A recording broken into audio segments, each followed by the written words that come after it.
What's good, everybody? It's your boy T Slick, and thank you for tuning back into my channel. I've recently got a lot of questions on the things that I do working out. People seem to like my body and my physique, so I can't blame them. Anyway, I got back into working out. I got into working out initially my 10th grade year when my dad showed me a few in-home routines that I could do to develop my core before I even stepped foot into the weight room. And these are still things that I do to this day because they helped me so much in developing muscle and gaining core strength that I needed in order to succeed when I actually stepped foot into the weight room. So one of the first things that he taught me was the simple push-up. So I'm gonna show you how to do the push-up, and most importantly, I'm gonna show you how to do the push-up the right way.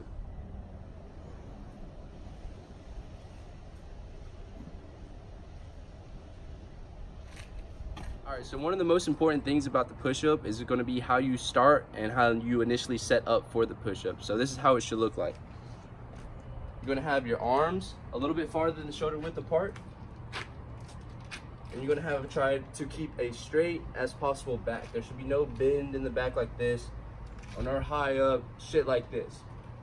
You want to keep a straight back, relax shoulders, and then when you go down, you want to move your chest and your midsection right here, your little butt.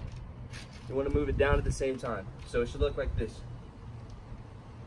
All one unison motion, all the way down and all the way up.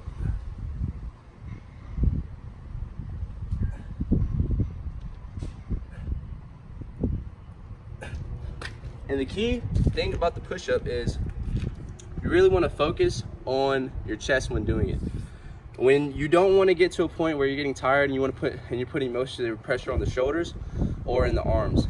Whenever you're doing exercise, no matter what exercise it is, you want to focus on the actual muscle group that you're using, mind to matter connection, and it's going to greatly increase your results in your training. So another key fundamental exercise that my dad taught me when I was younger is a simple dumbbell curl. Now this is to develop a big massive bicep, which is going to help you in your push-ups and also in your bench press. So this is very important, and also the ladies like big biceps. So what you want to do is you want to have your wrists horizontal with your body or parallel with your body. You don't want to oscillate your wrists like this and do a curl like that. That's a different type of exercise for a different type of muscle. The most important one I feel like is with the parallel wrist of the body, all the way extended when it's down, and then when you go up, you want to slowly bring it up, controlled, and you want to squeeze at the top. Now that squeeze at the top is what's going to bring you that peak in the muscle, so you don't just have a big muscle, but you have a defined muscle. So you want to go down, all the way to the top, and make sure you squeeze at the top. It's not about how many you can do, but how many good ones you can do. These ones right here, these don't really count. This is not a good bicep curl. Now it might look good, but it's not really doing as much work as the first one did. Now let me show you the difference between this and this.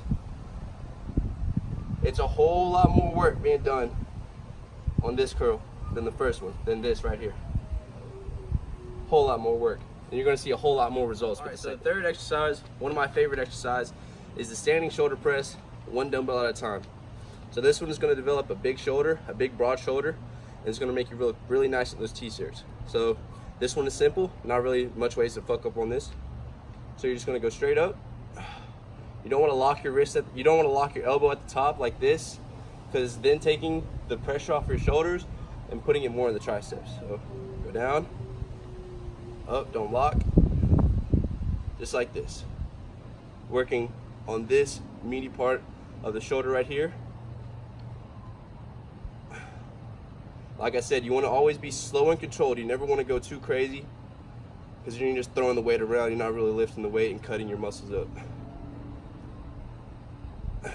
All right, and you switch arms. Go for about 15 to 20.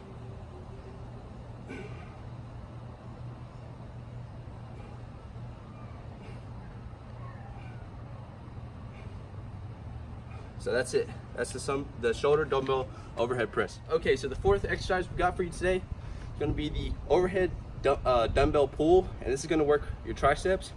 It's going to work this whole part of the tricep right here, which is also the biggest part of your arm. So developing a big tricep is very fundamental in developing a big arm. So this is what it's going to look like.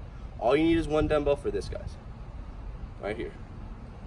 You're gonna go down, kind of behind your shoulder, and then dip it up. Don't lock your elbow out of place. Dip up.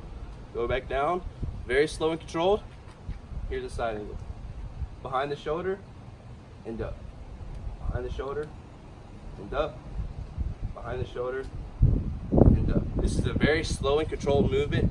Any fast jerking with this movement can really fuck up your elbow and also damage your shoulder and your triceps. You want to be very careful with this one. But anyway, y'all see how it looks now, and you can go home and perform it. Okay, so this last one is actually an exercise that my mentor showed me when I got to my college years and I started working out at the rec. Now these guys at the rec were very big dudes and they knew how to fucking work out. So I decided to train with them and they showed me the secrets, and this is one of them.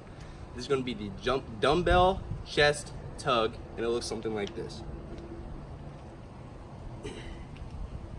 It's a very slow and controlled movement across the chest. Now if you focus on my chest muscle, I'm pulling directly from where the chest connects here and here, because what you want to do is contract that muscle as much as possible and then stretch it. So that's exactly what we're doing. And you want to, if it helps you to touch the muscle to make sure you're stretching the right muscle, go ahead and do that. I'll show you one more time.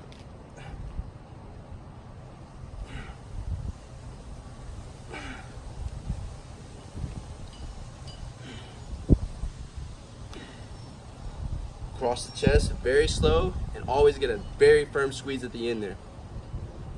You want to squeeze your chest as much as possible to poke it out, to rip, and to stretch it as much as possible.